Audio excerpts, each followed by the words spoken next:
Porque nadie te contó que la maternidad es tan hermosa como agotadora.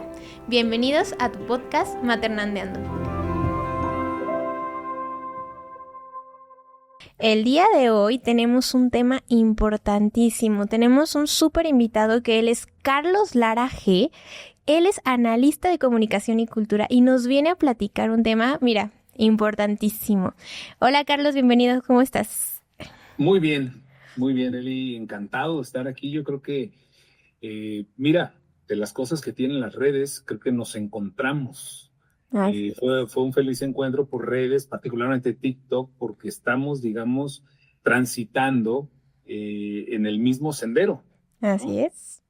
Nosotros desde lo que son los padecimientos digitales cronificados, tú desde lo que es la neuroeducación, que yo cuando vi dije, wow, me recordó inmediatamente a Joan Ferrés, que es un pedagogo catalán, que es, digamos, pilar fundamental de la tribu del pulgar. Perfecto. Oye, Carlos, cuéntanos un poquito. A ver, aquí entrevistamos a todas las mamás y les decimos cómo te ha ido en tu maternidad, pero sé que eres papá. Entonces vamos a iniciar por ahí un poquito. ¿Cómo te ha ido con el tema de la paternidad? Platícanos. Bien, a mí muy bien. Yo te digo, me puedo sentir afortunado porque me ha tocado estar muy presente, ¿no?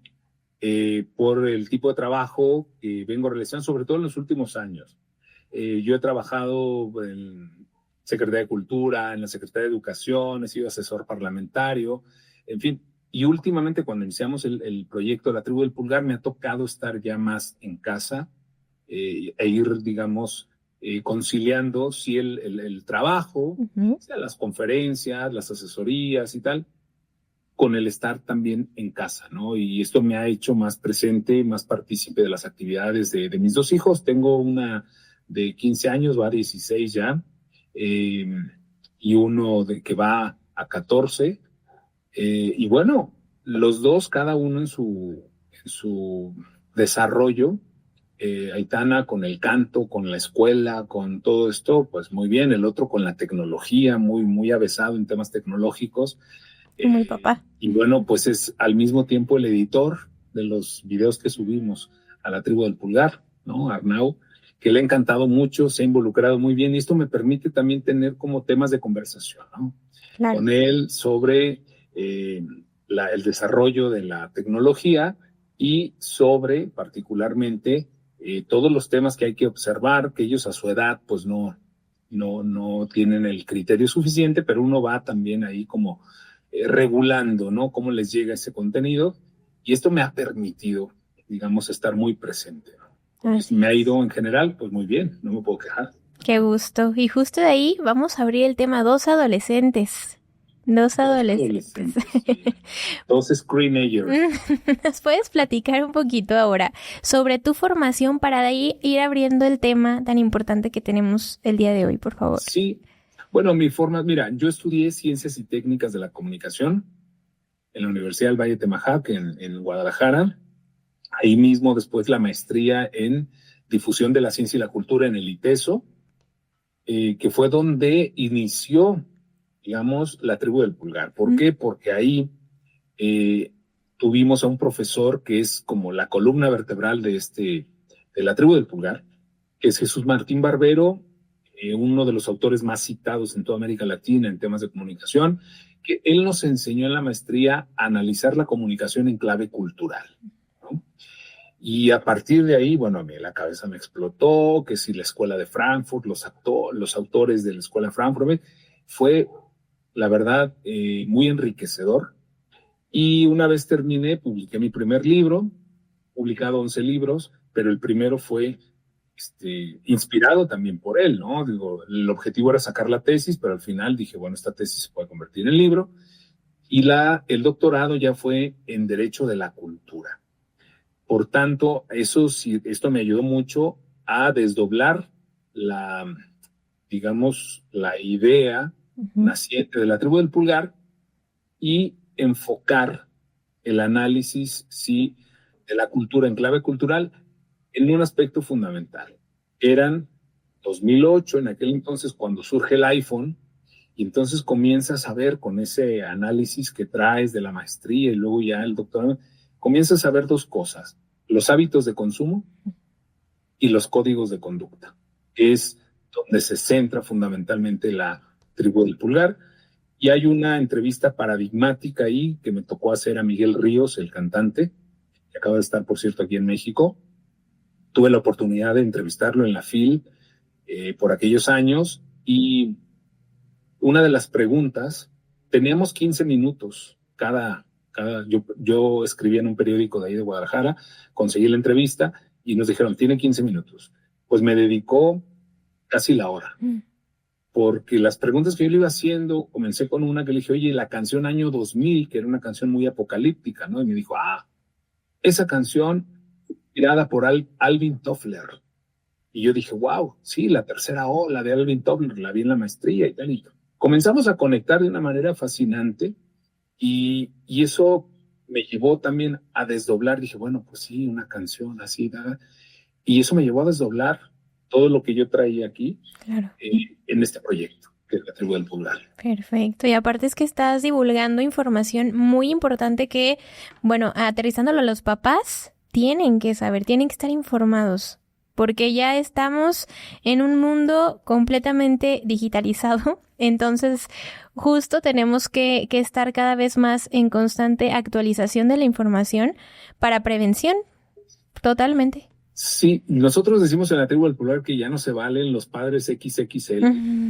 Es que todo lo que tiene que ver con tecnología les viene grande, ¿no? No se vale ya, si no, es que esto no lo entiendo, esto no. Desde los controles parentales, o sea, ser padre hoy, y por eso hablamos de un modelo coeducativo, y en el modelo coeducativo participan necesariamente sí el profesor, sí los padres, los tutores, y también los estudiantes, los alumnos, ¿no? Por tramos de competencia, partiendo de que en casa, que es la matria, decimos nosotros en la tribu del pulgar, la matria es lo que tú aprendes en casa, de puertas hacia adentro. La patria es lo que aprendes de puertas hacia afuera. Entonces, acá te educamos, allá te van a enseñar. Uh-huh. Y ese complemento del cual hablaba el historiador michoacano Luis González y González, me gusta mucho este término de la matria, y cómo la concebía, creo que es necesario hoy en día, sobre todo por la irrupción tecnológica. Así es. Así es. Oye, y vamos a ir abriendo un poquito el tema, ahora sí, el complejo tema que traemos el día de hoy. Y vamos a empezar comentando los padecimientos digitales cronificados. ¿Nos puedes platicar un poquito sobre eso, por favor? Sí, mira, los padecimientos digitales, nosotros cuando empezamos este análisis por ahí y el primer curso que se dio en 2009, uh-huh. Teníamos una colaboración con Fundación Telefónica, que tenía en aquel entonces un programa de ciudadanía digital.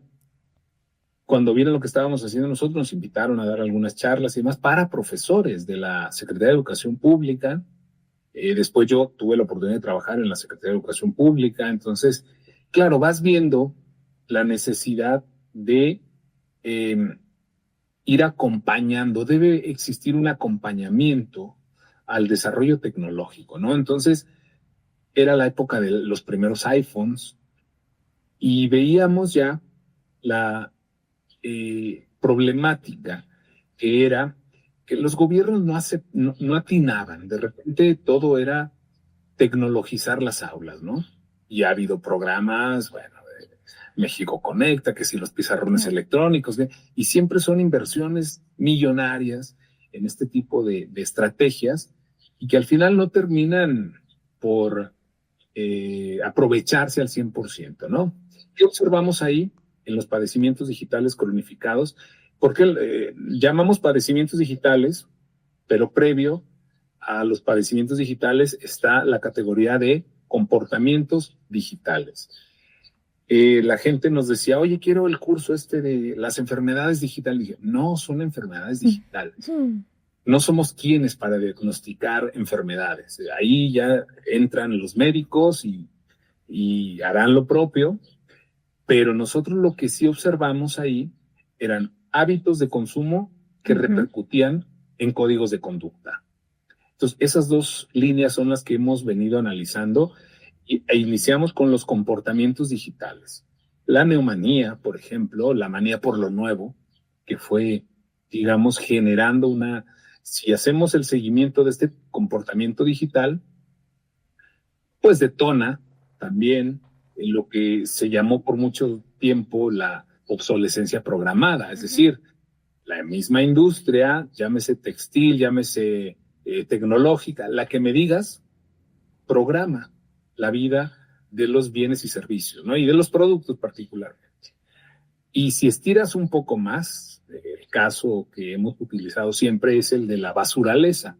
Es decir, el desierto de Acatama, en Chile, se ha vuelto un basurero y un problema ambiental mundial, donde la misma Organización de los Estados, las Naciones Unidas, lo ha declarado como un tema especial.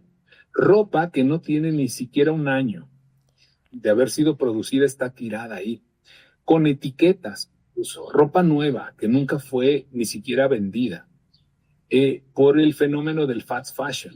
Entonces, empieza con un problema, un comportamiento digital que es la neomanía, ¿no? Esta manía por lo nuevo. Y esto, la misma industria, y lo podemos ver, Shein, y a través de TikTok, te va diciendo, mira esto, y es ropa en realidad instagramiable. Claro. La gente compra, te dura poco, lo que dura un reel quizá, ¿no? Exagerando, por supuesto, pero que luego termina en este desierto, ¿no? Entonces, estos comportamientos digitales tienen un impacto, al final, un impacto negativo en el ámbito, digamos, en este caso concreto, en el medio ambiente, ¿no? Pero existen otros, como la pulsión escópica, y esta es una fuerza biológica por ver y ver y ver y cada vez ver más contenido estimulante. Así es. El problema no es ese. El problema es que te deja la vara muy alta y si ya no consigues ver un contenido más estimulante que el que acabas de ver, cambias de plataforma, cambias de contenido para buscar el estímulo que te vaya satisfaciendo, ¿no? Y si no te satisfizo, bueno, pues cambias, te das de baja o vas buscando ese contenido y al mismo tiempo que lo vas consumiendo, lo vas potenciando. Y digamos, pulsión escópica te lleva a otro, al insomnio digital. Y entonces, claro, viene después acompañado de un desarrollo tecnológico donde hoy todo lo que vemos es infinito. El scroll down es infinito. Las nuevas plataformas te dan, empiezas a hacer scroll down. Entonces, claro, eso te lleva a tener el bumping famoso, ahora le llaman bumping. Nosotros lo empezamos a estudiar cuando la categoría era el insomnio digital juvenil. Particularmente la UNAM tiene estudios al respecto muy interesantes. Y claro, esto te lleva te genera un impacto también en el rendimiento escolar. Al día siguiente los chicos llegan, la verdad, cuando no hay un acompañamiento, cuando no hay la presencia de los padres y tutores en ese tramo de responsabilidad que les corresponde, pues tienes que los chicos van desvelados y no van a rendir igual, por supuesto. No, claro que no. Entonces, eso nos ha llevado a hacer algunos reportes muy precisos del jet lag social al que se someten los fines de semana, el jet lag social al que se someten después de unas vacaciones, para decir, oigan, tenemos que, sí, tomar cartas en el asunto, ser conscientes de ello, y por ejemplo, las escuelas deberían, conscientes de ello, reprogramar las materias más pesadas, cambiarlas de horario, y los días de exámenes también, por esta condición tecnológica que es el jet lag social al que se someten en un periodo corto que es el fin de semana, pero en vacaciones que es más largo todavía. Y entonces ahí hay una relación tecnológica más larga, ahí se da la pulsión escópica, se da el insomnio digital, sin supervisión en la mayoría de los casos, y esto puede repercutir muy seriamente, y lo estamos viendo, lo que decimos, lo tenemos documentado, ahí está la prueba PISA. ¿Qué valora esta medición internacional? Valora cosas que requieren atención, que requieren dedicación y que requieren concentración. Y todo eso está faltándonos todo precisamente por la tecnología. Justo ahorita que lo comentas, fíjate que tengo una anécdota, que yo era maestra y fui por un tiempo de todos los grados de primaria. Los chiquitos de cuarto ya se escondían en la madrugada para jugar entre ellos y los papás no se daban cuenta, pero estaban dormidos, esperaban a una hora, todos se ponían de acuerdo. Entonces se detectó en el ámbito escolar, ¿no? Qué tan importante es estar también atentos como docentes a esto. Totalmente. Y mira qué buen punto tocas. Yo soy profesor todavía de licenciaturas y de maestría y asesor de tesis doctorales. Con las tesis no tengo problemas. Ahora mismo estoy asesorando 3 tesis doctorales, pero en las maestrías llegan con unas carencias increíbles. Increíbles. Y todo esto tiene pues una explicación. Si tú te vas a la primaria, bueno, vamos a la secundaria, ausencia de conectores, y empiezas a analizar la manera en que escriben, que lo están viendo y lo están replicando. Ahora se ha puesto, digamos, de moda escribir mal, escribir la K por el que, en fin, son códigos y yo lo puedo entender y a lo mejor es una tendencia, está bien, pero no hay cómo leer y escribir adecuadamente, y eso creo que Francia lo ha entendido muy bien, ha vuelto a la lectura en voz alta y a la escritura. Uh-huh. España está por ese mismo camino, Nueva Zelanda, en fin, ya hay gobiernos que dicen tenemos que atender esto, porque si no vamos a tener una deformación de origen que después es incorregible. Claro. Que si no leen, mira, hay aplicaciones como Hook, por ejemplo, que te ofrece libros en formato de WhatsApp. Y ha tenido un éxito. La primera semana, recuerdo hace años ya que salió, pero fueron 40 millones de descargas. La primera semana. Un éxito. Entonces, los adolescentes lo que tienen es una variedad de géneros, novela, cómic, cuento y demás, pero en formato de WhatsApp. Están leyendo como si estuvieran atendiendo un WhatsApp. Ahí todavía hay acto lector. Pero luego vienen otras aplicaciones como Speechify, uh-huh. Que surgió para una necesidad específica, pero encontró un nicho también en el nicho adolescente, en el ámbito educativo, y ahí me parece que ahí tenemos que ser muy cuidadosos porque no es una aplicación para ecosistemas educativos, porque ahí no hay acto lector. Ahí lo que hace Speechify es tomas la fotografía y te la convierte en audio. Y la forma en que la están lanzando al mercado es esa, un chico haciendo pesas en una habitación, escuchando el audio de lo que fotografió.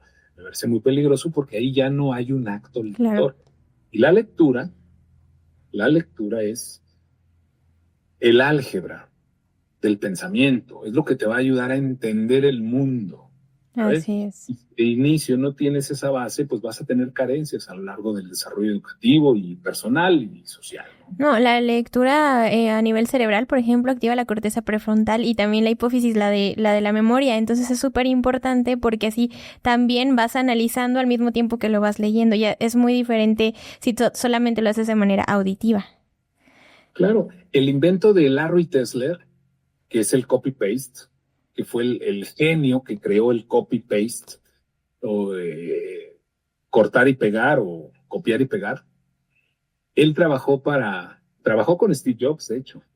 Y esta gran herramienta, al igual que Speechify, pues no está hecha para el ecosistema educativo. Es decir, sí te facilitó muchas cosas, sí, pero en otro tramo de tu vida, cuando eres un profesionista, cuando trabajas ya te ahorra tiempo, tienes, igual que Speechify, una lectura rápida, sí, de textos, de los cuales requieres ya una síntesis, pues te puede ayudar, uh-huh. Pero no en el ámbito formativo, porque en el ámbito educativo y formativo, los alumnos y el ser humano aprende a leer y luego aprende leyendo.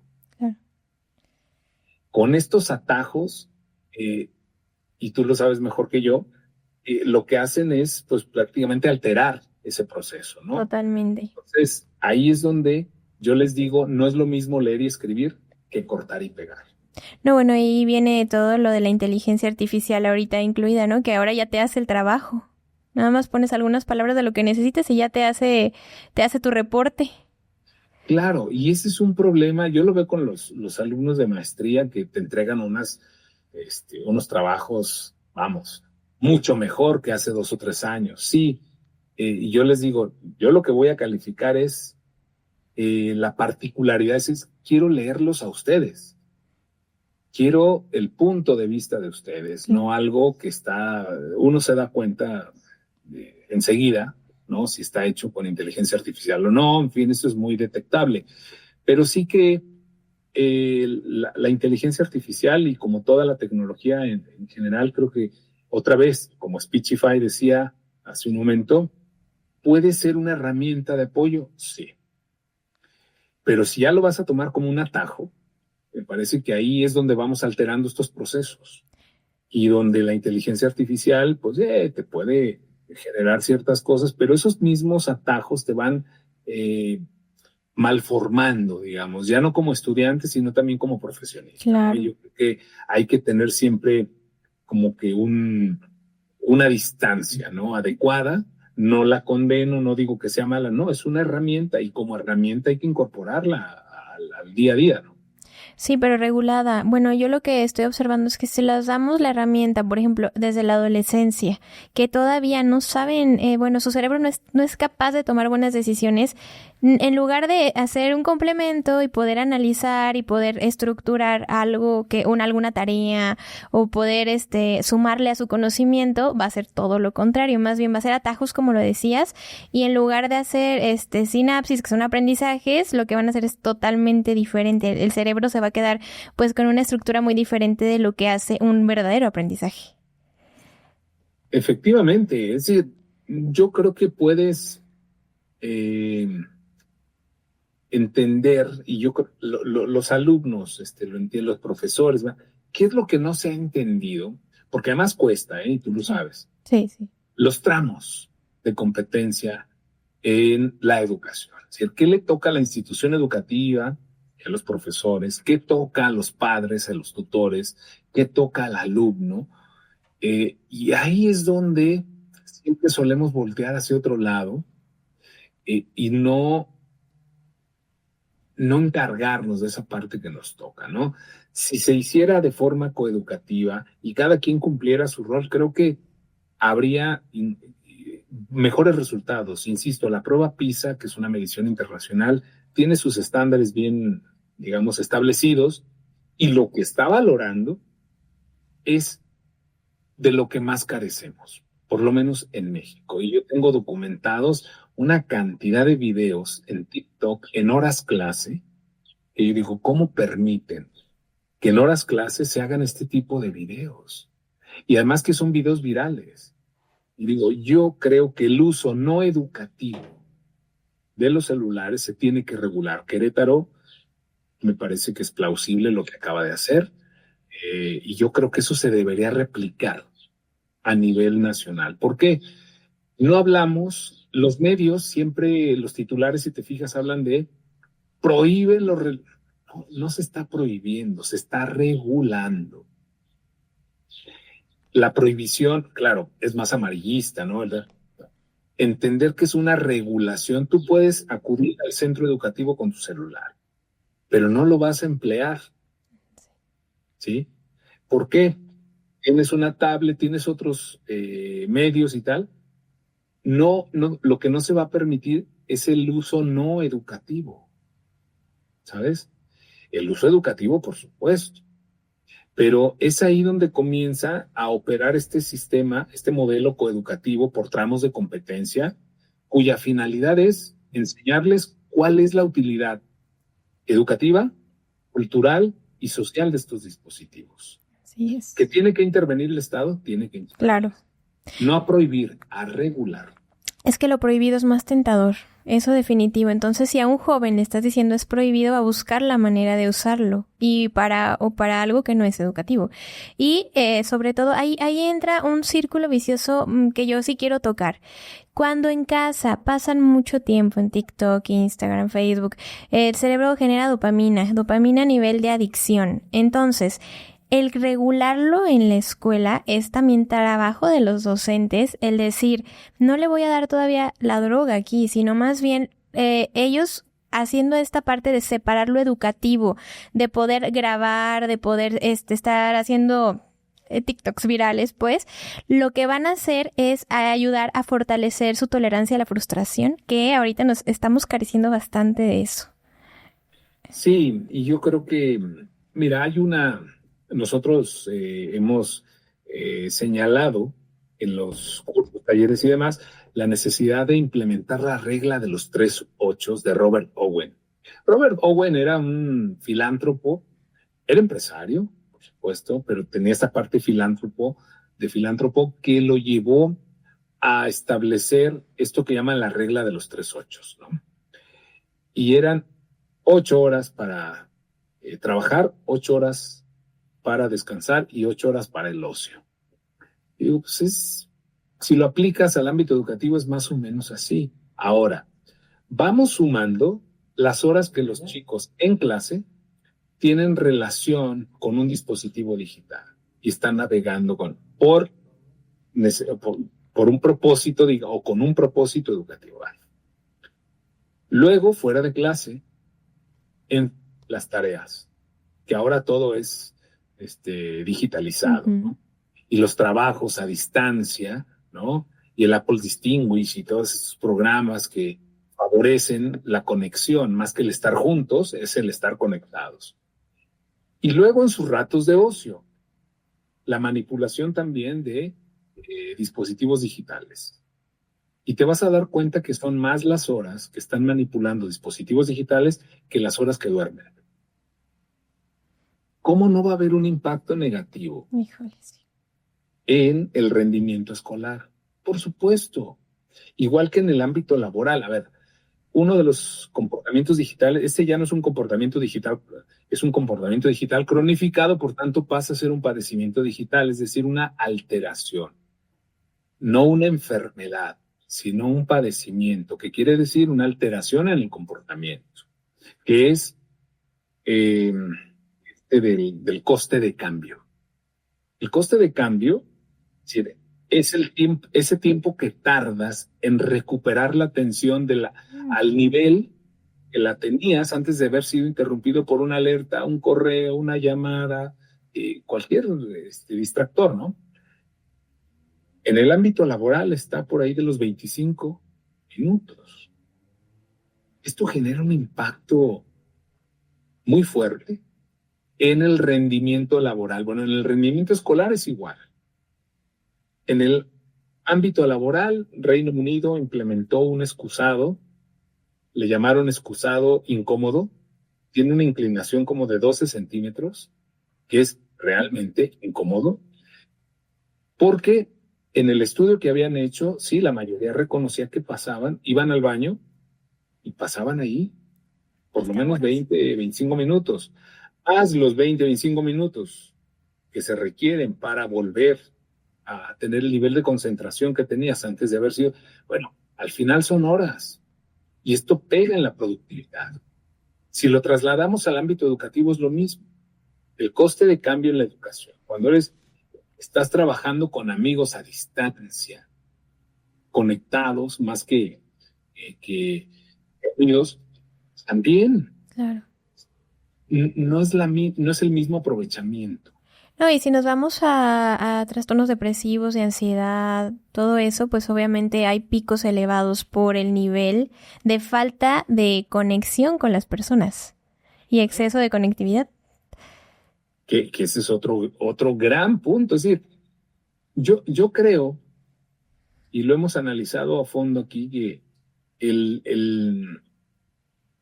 incluso ya saliéndonos de las 8 horas de escuela, en las de ocio, Douglas Rushkoff tiene una teoría muy interesante. Douglas Rushkoff es un pilar fundamental de la tribu del pulgar y tiene una parte en uno de sus libros, Renacimiento 2.0, dice, se acabaron los juguetes.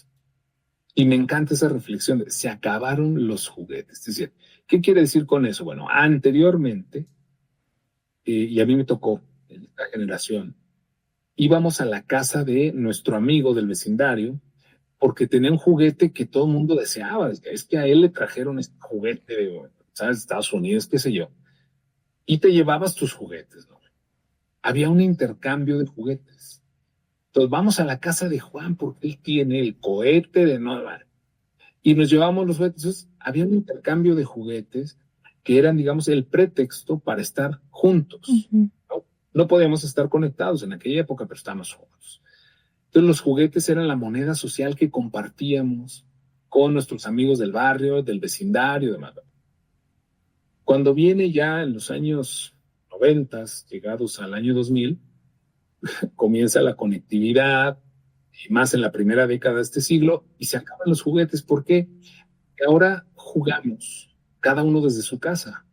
Todos tenemos los mismos juguetes, todos tenemos los mismos videojuegos, todos tenemos lo mismo. En realidad es conectarnos y cada uno desde su casa. Claro.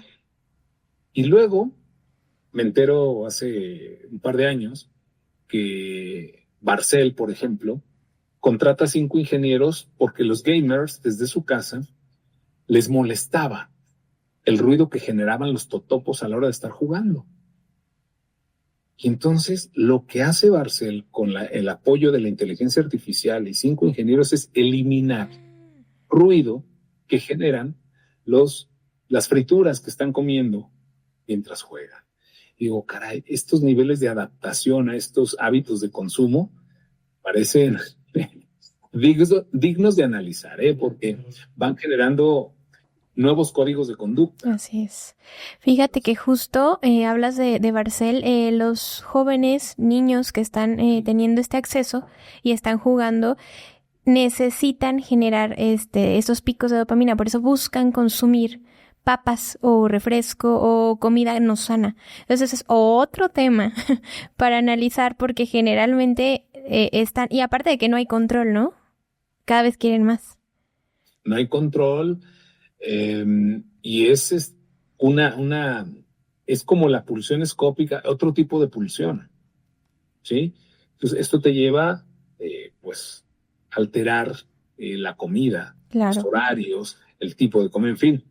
Y esos hábitos de consumo de los que hablamos, me parece que son dignos de análisis porque van repercutiendo de forma negativa en el desarrollo de los adolescentes, ¿no? Y no se trata de ponernos puristas y decir esto, no, pero sí de analizar qué es lo que podemos hacer desde nuestro tramo de competencia, insisto, porque esto es debe ser un modelo coeducativo. Claro.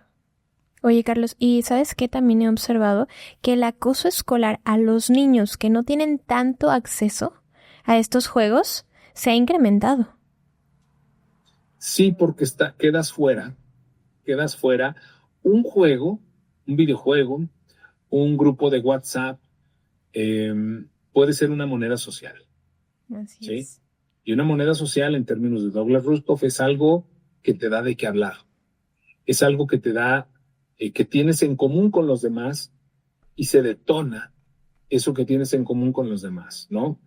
Y me parece que sí hay un aislamiento, es decir, pues él no está, sus padres no lo dejan y por tanto, ahí es donde yo creo, y por eso enfatizamos, es un tema coeducativo. Ejemplo, hay colegios en los que me ha tocado dar alguna charla y demás que dicen, a ver, si la invitación al cumpleaños de Juan no es para todos, entonces no la hagan a través del colegio. Así es. Organícense ustedes, hagan un grupo de WhatsApp y hagan su invitación. Y así debería ser el resto. Ese es el criterio. Claro. A seguir. ¿Quieres hacerlo a través del colegio? El colegio es para todos. ¿Sí? ¿Quieres hacerlo en plan tribal? Bueno, pues hay otros mecanismos que te permiten hacer eso y que no deja de ser también excluyente, ¿no? Enterarte de que no fuiste invitado. Entonces, ahí comienza, sí, ¿a qué edad damos el celular? Que es otro gran debate. Híjole, ¿no? Sí. Si tienes una tablet ya a la edad de 4 años, bueno, en España hay un problema en Zaragoza, se comenzó a tratar este problema, se agudizó y se dieron cuenta que los niños a los 3 años de edad eran incapaces de hablar, de articular. Entonces, ¿Por qué? Porque estaban con la tablet desde el primer año. Esto generó la intervención estatal y dijeron, vamos a implementar un programa donde derivaron a estos chicos a logópedas para que trataran este problema de salud pública, pero iniciado en el tramo competencial de los padres. Claro. Una colega hace mucho tiempo me decía, ¿sabes qué? Fue hace casi 20 años, cuando inició la tribu, me decía, ¿sabes que en más o menos 100 años, el acto del habla va a ser prescindible totalmente? Entonces, claro que no. Ahora, cuando ves los emojis, los QRs, cuando ves todo este tipo de comunicación dactilar que se está potenciando cada vez más, dices, tengo mis reservas. Ahora, vámonos hacia atrás, digo, en el contexto de la tribu del pulgar, te vas hacia atrás y vas a ver comunidades como el Mazateco Chiflado, al norte de Oaxaca, que pervive en la actualidad. Es una comunidad que se comunica y se ha comunicado siempre a través de silbidos. Pero luego te das cuenta que no solamente aquí, sino también en China, en Portugal, en España, en Francia, hay comunidades similares. ¿Por qué? Por las distancias, la orografía y demás. Comenzaron a implementar este sistema que no es otro que el de los pájaros. Uh-huh. ¿Sí? Bueno, entonces dices, caray, pues así me parece que ya no es tan cuestionable esto. Un reporte incluso de la Fundación BBVA en el marco del 8º Congreso Iberoamericano de la Lengua decía que había ya una generación, esto fue hace ya casi 10 años, no, menos. Había una generación, decían ellos en este reporte, que ya comenzaba a hablar con el tono de Siri. Claro, entonces, no dices, caray, ¿dónde está el tramo competencial de los padres y tutores? Enfocados en otras cosas y enfocados en su teléfono también.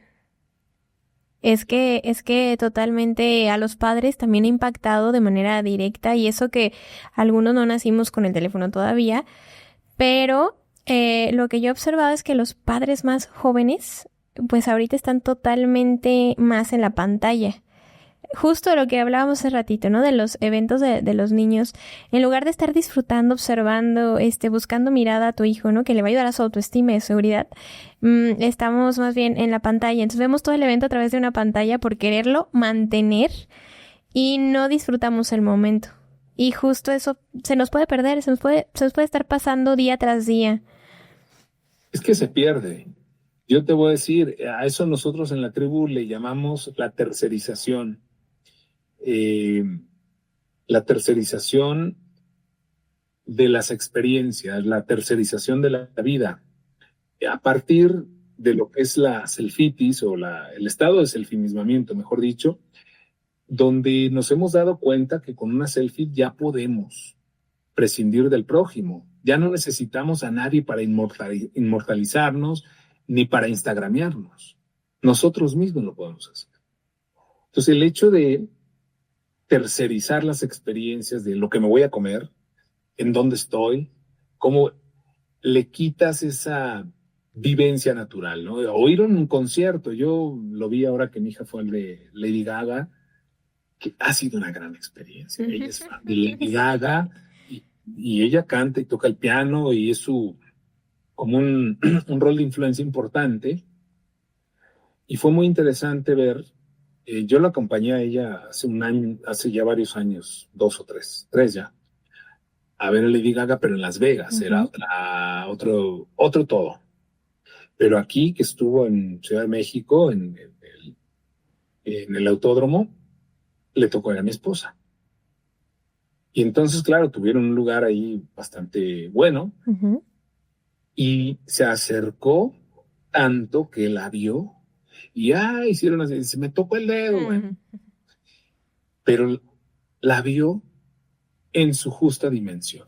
Y eso para ella fue un shock de una semana que dice, papá, es que me llega al hombro, es muy bajita, es que la vi ahí. Yo decía, claro, porque no tercerizaste ese momento. lo viviste, ¿sí? No estabas ahí con él, no, lo viviste. Ahí radica la importancia de vivir un momento que duró una semana en procesar todo eso. Te puedo decir que hasta se le cayó, no en mal sentido, sino que la tenía así como, "Guau". Pero claro, lo que hace el cine, lo que hace la industria audiovisual es proyectar las imágenes en contrapicada, ¿sí? Le decía, acuérdate, fuimos a Nueva York, le digo, ¿y qué pasa cuando viste la Estatua de la Libertad? ¿Te decepcionó? Claro, porque siempre la ves en contrapicada, siempre la ves, imágenes que van sobrevolando y la dimensionan de una manera que, y en realidad, sí. Entonces, lo mismo te pasó con Lady Gaga, o sea, la viste en su justa dimensión. Y eso es producto de que no tercerizaste esa experiencia, la viviste. Y eso hace una diferencia abismal. Ahora imagínate, como dices, que tu hija es adolescente ahorita, un cerebro en pleno desarrollo, ¿no? Que todo el tiempo esté a través de una pantalla, no teniendo esas experiencias que necesita para desarrollarse sanamente. Que necesita el cerebro, que necesita, nosotros decimos, no es lo mismo, y esta es una gran máxima del maestro Jesús Martín Barbero, no es lo mismo estar juntos que conectados. Y Barbero nos decía, a mí en una entrevista que yo le hice para ese primer libro, dice, es que ya no nos quieren juntos, decía, nos quieren conectados. Las ciudades han adquirido un esquema informacional, decía, es que es verdad. Claro, los jardines que fueron hechos para estar juntos, hoy son ciberjardines para estar conectados. Y eso creo que es un gran retroceso. Claro.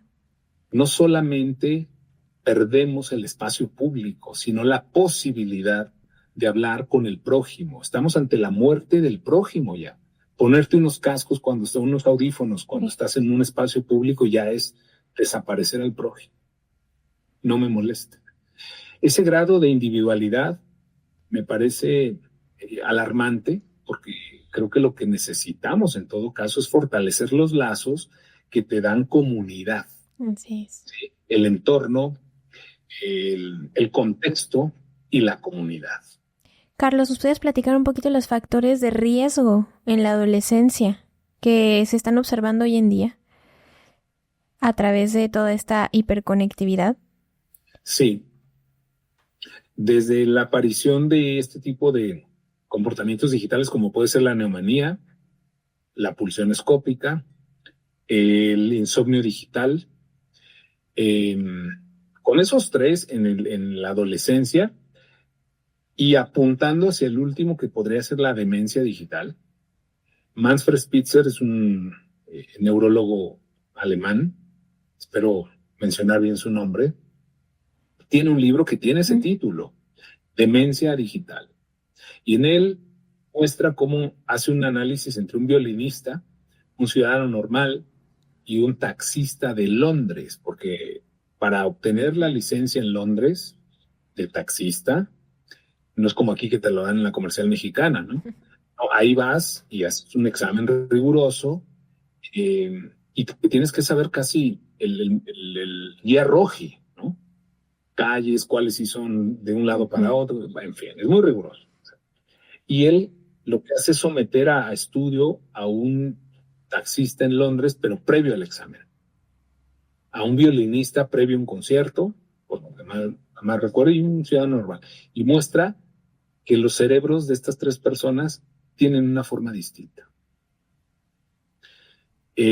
Muestra también el daño que puede generar el que los chicos tengan más horas navegando en el ciberespacio y a través de dispositivos digitales que muestra cómo esta delegación que vamos haciendo de todo aquello que los teléfonos que anteriormente solíamos memorizar, cómo llegar a un sitio, pues ya me lo resuelve el Waze, dónde encontrar, ya me lo recibe Google, dónde comer, todo eso lo vamos delegando, entonces perdemos una capacidad de retención, ¿no? Esto que una maestra de la maestría, Rosana Reguillo, dice, el músculo pensatorio. Pues no, digamos, fomentamos o no hacemos uso del músculo pensatorio y vamos delegando todo a las aplicaciones de la prótesis que llevamos en las manos, y eso pues te lleva a un deterioro cognitivo, claro, a una codependencia tecnológica y a no recordar el nombre de un libro, el nombre de una canción, algo tan básico y tan sencillo.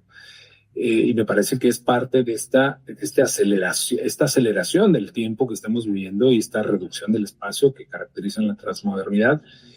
Y yo creo que ese tipo de comportamientos digitales, cuando ya se cronifican en la escuela, pues lo que te están haciendo lo que está generando son estudiantes con un saber, sí, pero con un saber audiovisual, que no es el saber de las otras generaciones, no es el saber que se encontraba en las bibliotecas, en los libros, en la lectura, en el subrayado, en la captura, en el análisis, en la exposición. Es un saber digital, es un saber audiovisual. Y ahí estriba la diferencia entre estudiar para saber, estudiar para pasar un examen. Toda la razón. Carlos, se nos va terminando el tiempo y me encantaría que le dejaras un mensaje a todos esos papás, mamás que nos van a ver, porque es tan importante este tema que podríamos hablar muchas horas más, pero nos podrías dejar un mensaje de impacto para esos papás que van a ver este programa. Con todo gusto. Mira, lo que nosotros recomendamos en la Tribu del Pulgar no solamente es reseñar los problemas a los que nos estamos enfrentando, sino también ofrecer algunas estrategias de entrada y salida. Y siempre decimos las pautas creativas, ¿no? Pautas creativas, juegos de mesa, salir a caminar con la mascota o no, pero salir a caminar, comer juntos, cenar juntos. Nosotros, por ejemplo, aquí en casa tenemos una institución que es el Palomero, los fines de semana, y es viernes y sábado. Vemos una película, todos completos, los 4, las palomitas con toda la tal, ¿no? Se elige y se ve. Y ese momento lo piden. Además, ahí están, Arnau. A veces les cuesta porque no es una película, pero es el momento de estar juntos, claro, ¿no? Después se pueden implementar, decíamos, juegos de mesa, motivos para estar juntos más que conectados. Creo que debemos recuperar esos valores predigitales de conexión. Ese es el mensaje que siempre damos en la tribuna. Recuperar poco a poco los valores predigitales de conexión, ¿no? Estar más tiempo juntos, más conectados, y se puede hacer ahora también. Y creo que cuando hablamos de padres de familia, hablamos de cara también a la institución educativa. Yo creo que ahí es donde tenemos que implementar un modelo de coeducativo por tramos de competencia y decir, a ver, ¿qué me toca a mí? ¿Y qué le voy a exigir a la institución educativa? Sí, a través del profesor o el profesorado, porque muchas veces somos muy dados también, nosotros tenemos documentado una gran cantidad de casos donde en la escuela se suele juzgar mucho. Es que los profesores, sí, el profesor ya tiene una carga bastante excesiva, como para estar también al día como para también. Entonces, tiene que haber en esas juntas de padres de familia un acuerdo para delimitar bien los tramos de competencia. ¿Qué me toca a mí? ¿Qué toca a ustedes? En esta materia específica que no existe como tal, pero que es el comportamiento digital. Así es. Y también invitarlos a que les manden más tareas que sean lectoras, que no sean totalmente en un dispositivo. Actos predigitales. Actos predigitales que está estudiado, está sobrediagnosticado incluso. Y creo que son actos predigitales que tienen que fortalecer. Francia lo ha vuelto a implementar, los propios hijos de los desarrolladores tecnológicos. Sabemos que no están, digamos, siendo formados, o mejor dicho, formateados, subrayo formateados, por este tipo de dispositivos que ellos mismos generan. Creo que debemos ser muy conscientes de que hoy la educación de estas nuevas generaciones no la está dando la institución educativa ni la institución cultural del Estado. La está dando el mercado a través de YouTube, a través de Spotify, a través de TikTok y a través de todas las redes sociales. Y es ahí donde toca ya hacerse cargo. Hacerse cargo es delimitarlos, básicamente los tramos de competencia. ¿Qué me toca a mí en la parte educativa y qué les toca a ustedes en la parte de la enseñanza? Perfecto. Te agradezco muchísimo por haber estado en Maternandeando. ¿Nos pudieras dejar, por favor, todas tus redes para que puedan seguir viendo tu contenido, que es completamente educativo, de análisis y de reflexión, por favor? Claro que sí. Mira, bueno, son tres básicamente. La página, que es latribudelpulgar.com.mx. Tenemos también el TikTok, que es donde más activos estamos, que es @la tribu del pulgar, y la misma @tribu del pulgar, @la tribu del pulgar es en Instagram. En esas tres nos pueden encontrar, y ahí pueden encontrar papers, ahí pueden encontrar pues material de interés de todo esto que estamos hablando. Perfecto, te agradezco muchísimo, de verdad, muchísimo por esta entrevista. Nos agradecimos nosotros. Y es un gusto haberte tenido aquí. Hasta luego, Carlos. Hasta luego. Gracias por ver este capítulo. No olvides suscribirte a @maternandeando, darle like, comentar y compartir los videos.